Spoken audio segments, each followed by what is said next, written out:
Hello friends, कैसे हैं आप सब। आप सभी का स्वागत है मेरे चैनल में। मैं हूं प्रियंका और आज इस वीडियो में मैं शेयर करने वाली हूं कि लैप्रोस्कोपी में डॉक्टर आपको कौन सी एनेस्थीसिया देते हैं और उस एनेस्थीसिया को देने से पहले और बाद में आपको क्या ध्यान रखना है। तो चलिए वीडियो शुरू करते हैं। तो लैप्रोस्कोपी में डॉक्टर हमको जनरल एनेस्थीसिया देते हैं। जनरल एनेस्थीसिया जो है सुनने में जितना ही जनरल लग रहा है, ये इतना जनरल होता नहीं है। ये बहुत ही कॉम्प्लिकेटेड होता है और बहुत ही रिस्की होता है।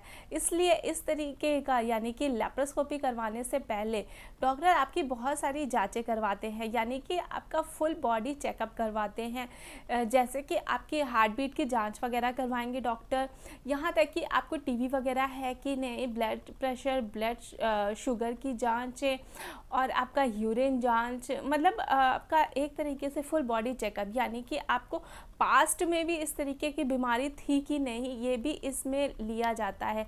अगर आपको एक हफ्ते पहले भी सर्दी जुकाम हुआ रहेगा तब भी आपकी जांचें वगैरह सारी होंगी, यानी कि आपका एक दिन पहले भी अगर इस तरीके का कोई केस रहा हो, कोई बीमारी रही हो, तो भी डॉक्टर आपकी इस तरीके की जांचें वगैरह करते हैं। अगर रिपोर्ट में आपके आ गया है कोई भी चीज़, तो पहले डॉक्टर उस इलाज को ठीक करेंगे, आपका पूरी तरीके से शरीर को ठीक करेंगे, उसके बाद ही आपको जनरल एनेस्थीसिया दिया जाएगा। उसके बाद जनरल एनेस्थीसिया जो है, जो लोग बहुत शराब वगैरह पीते हैं या फिर बहुत ज़्यादा गुटखा वगैरह खाते हैं या जिन्हें किसी भी प्रकार का नशा करने की लत है, तो इन लोगों को बेहोश करने में काफ़ी टाइम लगता है, यानी कि इन लोगों को डोज बढ़ा करके देना पड़ता है डॉक्टर को। तो इस केसेस में डॉक्टर्स जो है एनेस्थीसिया का डोज काफ़ी बढ़ा देते हैं। तो इसलिए जो जनरल एनेस्थीसिया होता है वो मरीज की जो बॉडी होती है, यानी मरीज का जो शारीरिक फिटनेस होता है, उस हिसाब से डॉक्टर्स देते हैं।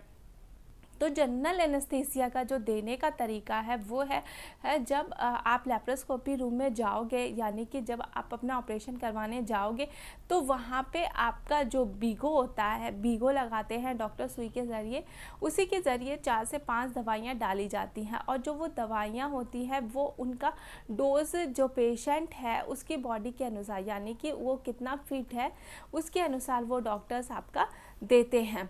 फिर वो दवाइयाँ वगैरह आपकी भीगो के ज़रिए देते हैं, या तो फिर वो जो आपकी सांस नली होती है उसके ज़रिए जो बेहोश करने वाली गैस होती है वो आपको देते हैं, उसके ज़रिए आपको वो बेहोश करते हैं। तो जनरल एनेस्थीसिया में क्या होता है, जो पेशेंट की हार्ट रेट होती है, यानी कि हार्ट रेट जो होती है वो नॉर्मल रहती है। उसके अलावा पूरा बॉडी जो है वो एनेस्थेटिक के कंट्रोल में रहता है, यानी कि पूरा कंट्रोल एनेस्थेटिक के हाथ में रहता है। वो किस तरीके से उसको कंट्रोल कर रहे हैं। बहुत बारी जब अगर ऑपरेशन के बीच में भी डॉक्टर्स को लगता है कि सांस की प्रॉब्लम हो रही है, पेशेंट को होती है, वो अपनी कृत्रिम नली के ज़रिए मतलब उसको फेफड़े तक उसको पहुंचाते हैं मुंह के ज़रिए, फिर उससे उसको ऑक्सीजन दिलाया जाता है। मतलब इस तरीके से होता है कि और वो मुंह के ज़रिए होता है, क्यों और जब आप पूरी तरीके से बेहोश होते हो तभी वो मुंह खोल करके डॉक्टर्स जो है मुंह के अंदर जो उनकी बहुत ही पतली नलिका रहती है उसी से वो अंदर तक पहुंचाते हैं और वो फेफड़ों से मतलब ऑक्सीजन वहाँ तक पहुंचाते हैं उससे। इस तरीके से आपका जनरल एनेस्थीसिया डॉक्टर दे करके लैप्रोस्कोपी करते हैं। या और भी कोई ऑपरेशन होता है तो वो इसी तरीके से जनरल एनेस्थीसिया देते हैं, जब पूरी तरीके से आपको बेहोश किया जाता है। उसके बाद जब आप बेहोश हो गए और आपका ऑपरेशन वगैरह सब हो गया है, उसके बाद आपको होश में लाने के लिए भी डॉक्टर एक इंजेक्शन देते हैं। इंजेक्शन देने के बाद भी आप पूरी तरीके से होश में नहीं आ जाते हो तुरंत। जब आपको डॉक्टर इंजेक्शन दे देते हैं उसके बाद ही वो जो नली वगैरह उन्होंने लगाई होती है आपको ऑक्सीजन और पहुँचाने के लिए, वो सब वो निकालते हैं। उसके बाद आपको ले जा कर के एक बेड पे शिफ्ट कर देते हैं। उस बीच में आपको ऐसे लगेगा कि आप काफ़ी देर तक सोए हुए थे और आपको थोड़ी थोड़ी मतलब आपको ये पता लगने लगेगा कि आपको थोड़ा थोड़ा आपको, लेकिन आप पूरी तरीके से होश में नहीं रहोगे। पूरी तरीके से होश आपको 1 से 2 घंटे बाद ही आएगा। तो ये हमारा हो गया लैप्रोस्कोपी जनरल एनेस्थीसिया। उसके बाद आपको ध्यान ये रखना है कि आपको जब आपका ऑपरेशन हो जाए उसके बाद आपको 4 से 5 घंटे तक कुछ भी खाना पीना नहीं है।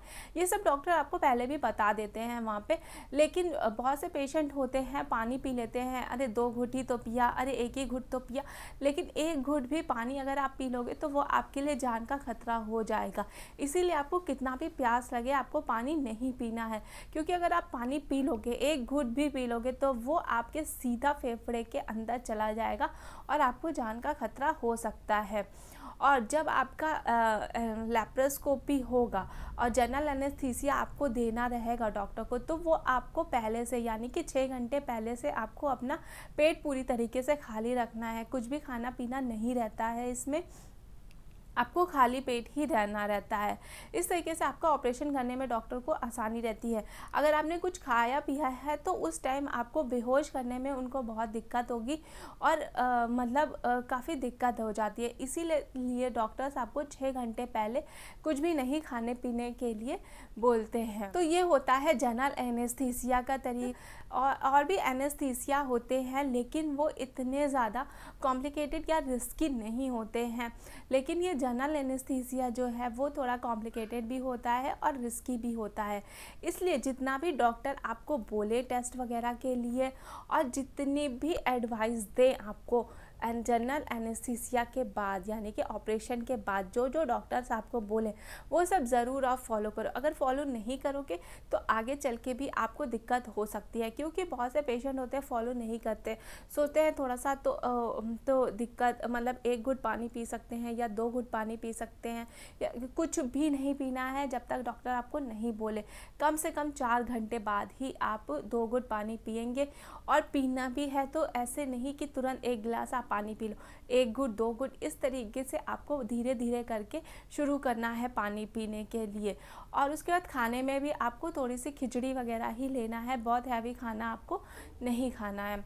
तो ये कुछ बातें थी जो कि आपको लैप्रोस्कोपी के पहले यानी कि जनरल एनेस्थीसिया से पहले आपको करनी रहती है और जनरल एनेस्थीसिया लेने के बाद आपको ध्यान में रखना होता है।